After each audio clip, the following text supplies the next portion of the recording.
Ladies and gentlemen, welcome to another episode of Science Without Consensus. I am your host, Diamond, from the Oppenheimer Ranch Project. My lovely co-host, Leah Shaper, hasn't been sleeping very well, so we gave her the weekend off. We've got a great show in store for you exclusively on Rumble, 8 p.m. Saturday night Mountain Time. Hopefully you all get the memo. Today, we are going to be discussing a topic that's been in the news for several months. Comet 3I Atlas, the third interstellar object for us to observe ever. Now, the question is it a spaceship? Well, indeed, the comet has been acting strange. We'll get to all the data. We'll provide it for you and some interesting tidbits about what's going on with this comet when it makes its closest approach, Halloween. And by that time, it'll be invisible from Earth because the sun will be in the way. We'll show you all that coming up in just a minute. In the second half of the show, we're going to be discussing the update of the World Magnetic Model 2025 update, the implications of that, weakening magnetosphere and incoming space weather, and what that just might mean. All right. So without further ado, let's jump into the show. And you're looking at 3I Atlas. On July 1st, the NASA-funded ATLAS, or Asteroid Terrestrial Impact Last Alert System survey telescope in Rio Hurtado, Chile, first reported observations of a comet that originated from interstellar space, arriving from the direction of the constellation Sagittarius. The interstellar comet has been officially named 3I Atlas and is currently located hundreds of millions of miles away. That's good news. Take a look at some of the early imagery when they discovered this baby. And what else? I got another one. Yeah, this is some of the early imaging. Now, what's interesting on the early observations of this comet, and if I want to use my cursor, I've got to be in here, is that the little tail forming here is actually pointing towards the sun. It's referred to as an anti-tail. And this is a very unique feature of this comet. And guess what? Scientists are baffled. Yeah, as usual. Another interesting feature of this comet is it's outgassing CO2. The coma is mostly CO2. Another observation that has never been made on a comet. In fact, the water ice CO2 ratio is 8-to-1. So 8 CO2s to water ice. And they're claiming there is water ice in the coma here. I don't know if I buy that. We've been to many comets. They're not dirty snowballs. They are rocks. The difference between an asteroid and a comet is that asteroids have lost their electric charge, and comets are charged asteroids.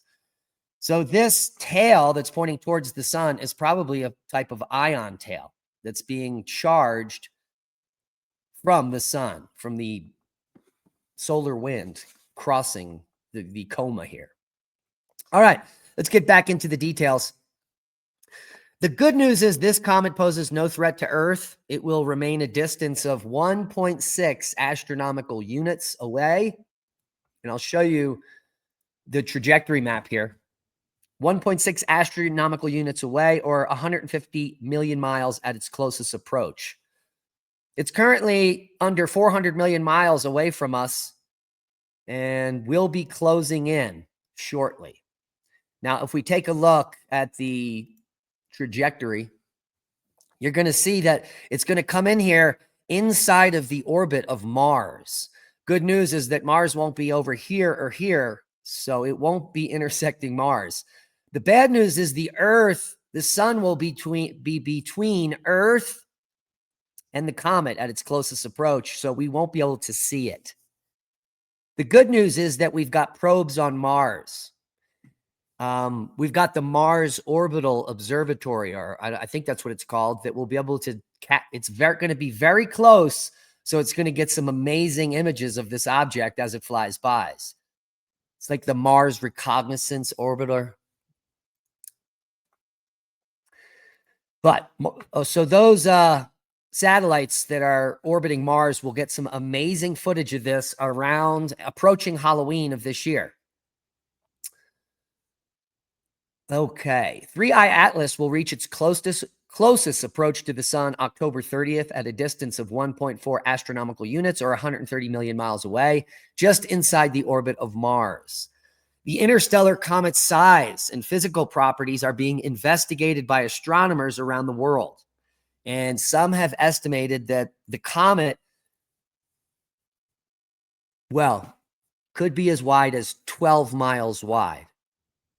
That certainly is a planet killer, but it's probably not true. You see, interstellar object 3i Atlas, which is zooming through our inner solar system, appears to be emitting its own light. And that has astronomers baffled, but not Diamond, because Diamond knows that 3i Atlas is an electric comet. So, of course, it's going to be creating its own light. The problem is Harvard astrophysicist Avi Loeb is so baffled that he needs to conclude that this is some type of spacecraft, because the observations that are being made have never been made before.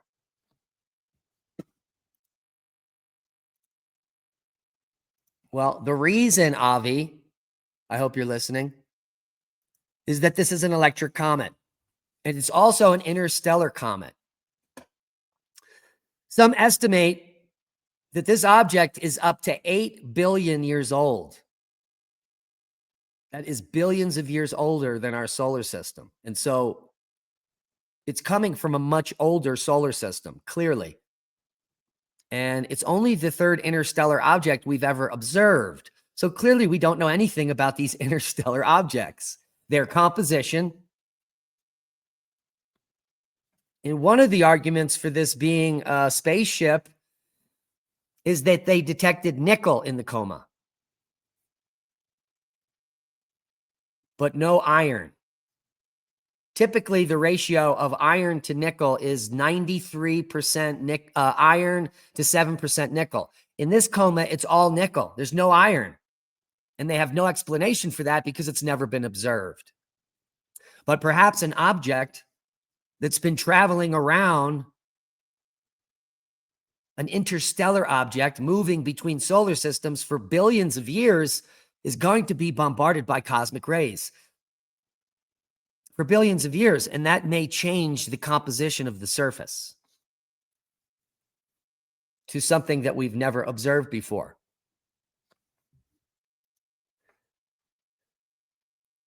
So the simplest interpretation is that the nucleus of 3i Atlas produces most of the light. So it's an electric comet. Here we can see July 21st observations of that anti-tail.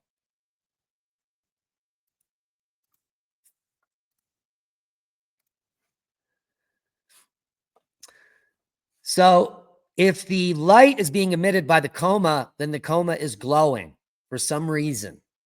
There's something happening there. I hope they get it through their thick skulls that there's an electrical discharge happening on the surface.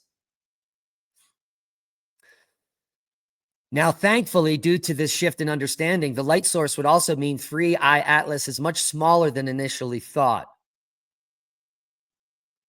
which was 12 miles. That's a huge object. If 3i Atlas were reflecting light, it would mean the object was 12 miles long, which is highly improbable, according to astrophysicists. Loeb speculates the nucleus of the object could in fact be nuclear, and possibly an engine crafted by alien people. A natural nuclear source could be a rare fragment from the core of a nearby supernova that is rich in radioactive material. The possibility is highly unlikely, given the scarce reservoir of radioactive elements in interstellar space, according to Loeb. So let me get this straight. The guy suggests it's an alien spacecraft, then he says it's probably not an alien spacecraft.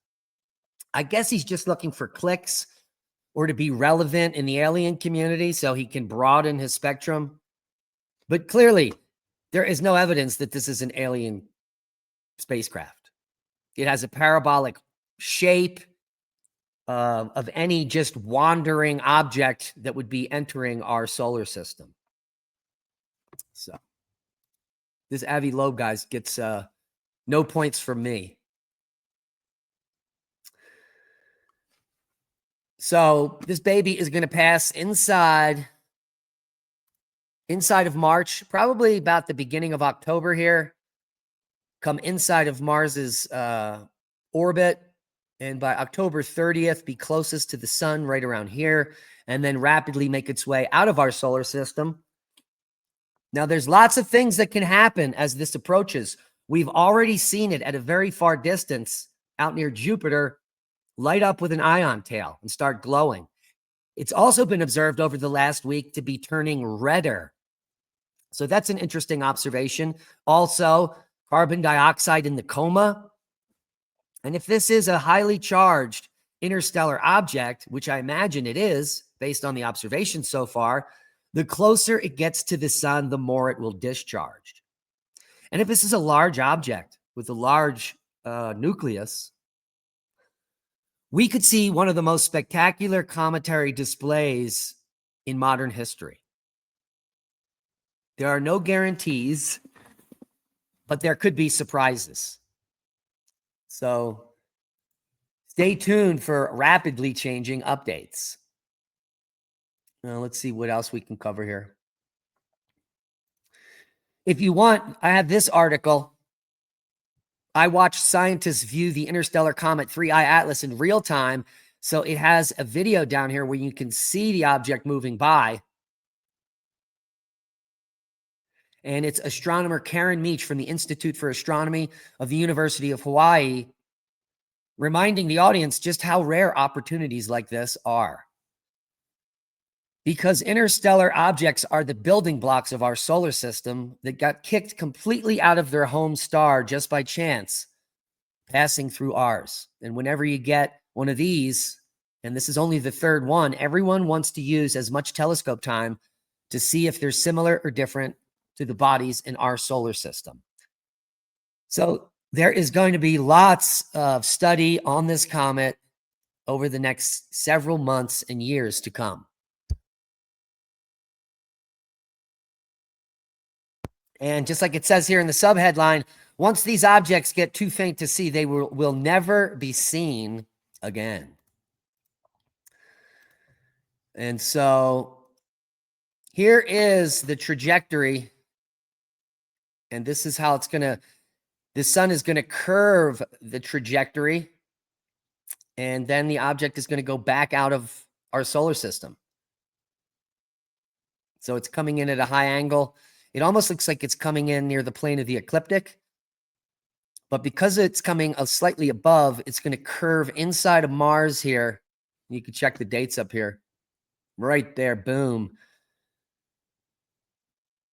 And just be out of here by early next year. So hopefully nothing janky happens with this object. There's a very low probability of it causing any problems. The only problem I see happening from this baby is it lighting up into an impressive electric comet, maybe even daytime visible. People are going to go nuts. There's going to be people that think it's Armageddon. There's going to be people that think it's the Messiah, the Blue Kachina, any one of those things. So that's my only worry on Atlas. If you have any questions, feel free to leave a comment below. And we'll move on to the next topic. The World Magnetic Model 2025 has been released. What does that mean for you and I? Well, the updated positions of the North and South Pole. And it's always fun to revisit Earth's magnetic history. Here you're looking at the rapid acceleration of the pole over the last 50 years. And you can see something is afoot here at the North Pole as the North Pole accelerates towards Siberia. But that's not the only piece of the puzzle, all right? So let's get on with the World Magnetic Model update. So for those that don't know, the World Magnetic Model is the standard model for navigation attitude, and heading reference systems that use the geomagnetic field. The World Magnetic Model is also used for civil applications, including navigation and heading systems. And for our purposes, it's to monitor the positions of the poles on Earth. And here is the current update, with the North Pole being just north of Siberia here, and the South Pole is headed its way towards Indonesia. So the green line represents the direction the pole will be moving. So we can see this is rushing towards Siberia here. The North Pole had been moving as fast as 50 to 55 miles per year, but it has slowed down slightly. And the South Pole has never been moving that fast, but is making a beeline towards Australia. And if it continues its current path, if it speeds up slightly, it could be in Australia in our lifetimes. They could both meet here in Indonesia, especially at the speed that this is moving. The North Pole could be over in Siberia within a decade or so. Well, what does that mean for us? We know that the pole has been accelerating in the last few decades.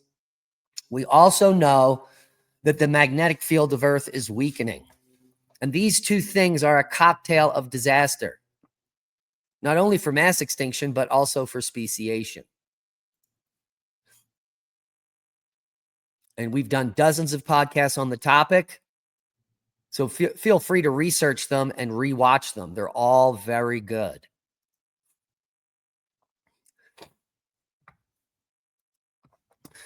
Now, here is the historical magnetic declination viewer. Now, remember, all of these links are going to be below, so you'll be able to click on them and check them out yourself. This picture is the position of the North Pole since 1590, and here is the position of the South Pole since 1590. And the color represents the date. So this dark purple here is the same as this dark purple here. And then this red portion here, this little shift here, is this red portion that shifts. And then after the Carrington event in 1859, the pole rapidly starts moving towards Russia. And that represents the orange portion here as the pole makes its way off the continent of Antarctica. So interesting stuff there.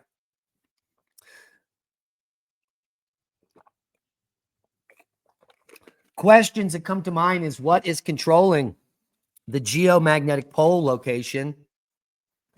And clearly, after the Carrington event, the North Pole was hovering around here for hundreds of years, and in just 100 years, 150 years, did all this, and in just 50 years, moved more than all of it combined.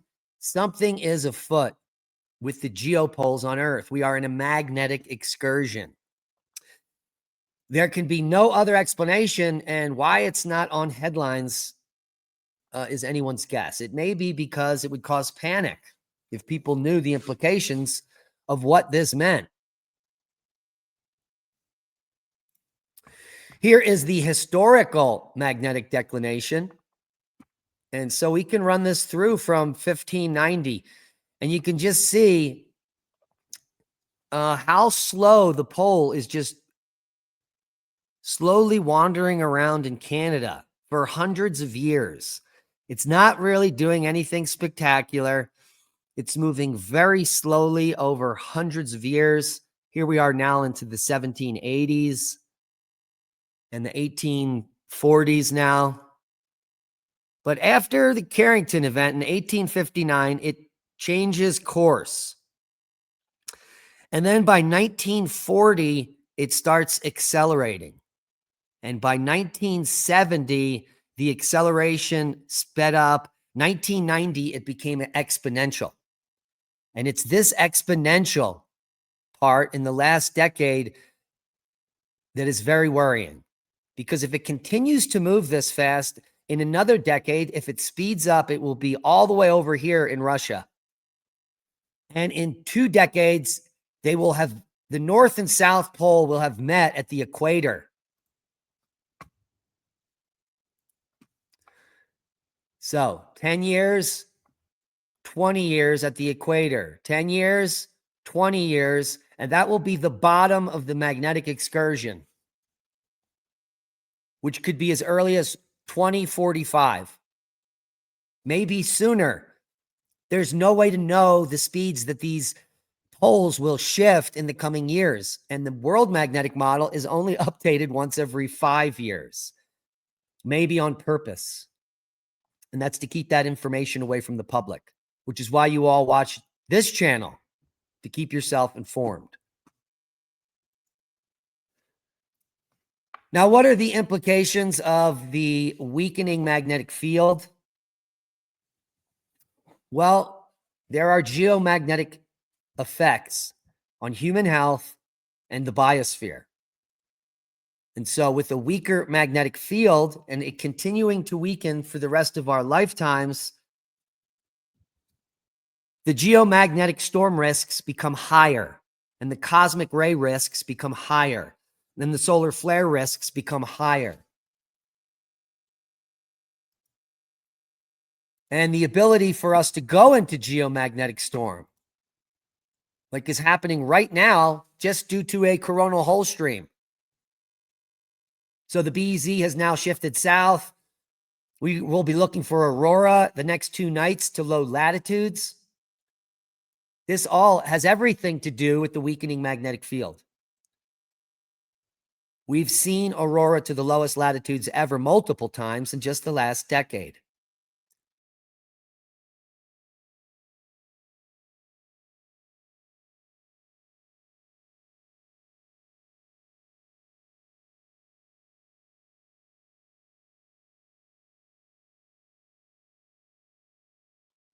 Sorry about that, folks. I just left the studio. So let me bring up what we were sharing. That was interesting. All right, what were we looking at? Historical polar wandering of the poles. Yes, that was weird. I lost my place there, but it kept recording, which is good news. All right, yeah, we were talking about geomagnetic risks in human health. I think I might have.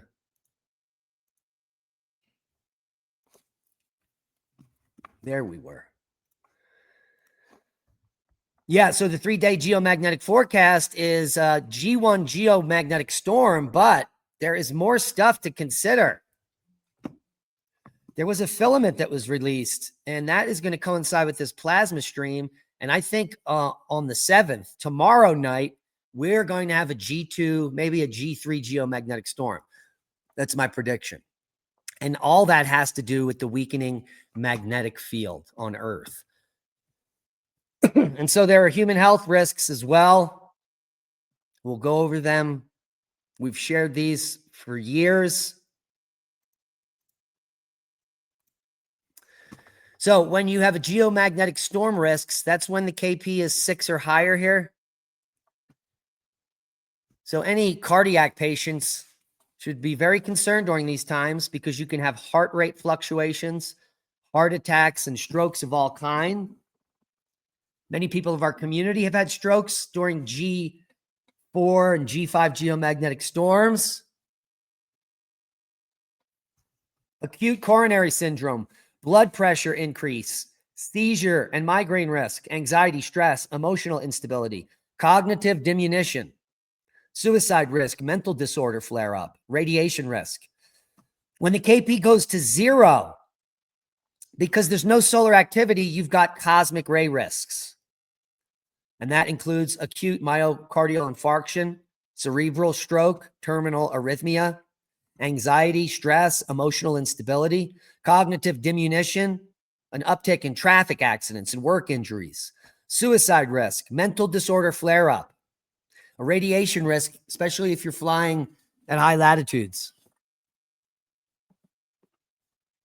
And major solar flares can cause flare-ups and migraines, digestive disorders, skin conditions, including those related to STDs, visual impairment, reaction time diminution, emotional instability, and again, radiation risk. And all of these risks will be increasing as we move forward. The weaker the field gets, the more these are going to affect the human population. So don't be scared, be prepared. And accept every day for what it is. It is what it is, and you are all in the exact place you all need to be. It's going to be a short show today. Thank you all for joining us. I've got a lot of preparatory work for Crestone, so it's going to be a very busy 6 days. I leave on Thursday, won't be back till Sunday. And it's going to be a very busy week. So bear with us. We love each and every one of you. Hit the thumbs up. Follow both of our Rumble channels, Magnetic Reversal News and Oppenheimer Ranch Project. And we'll see you all on the next one. Be safe. We love you. And that is a boom.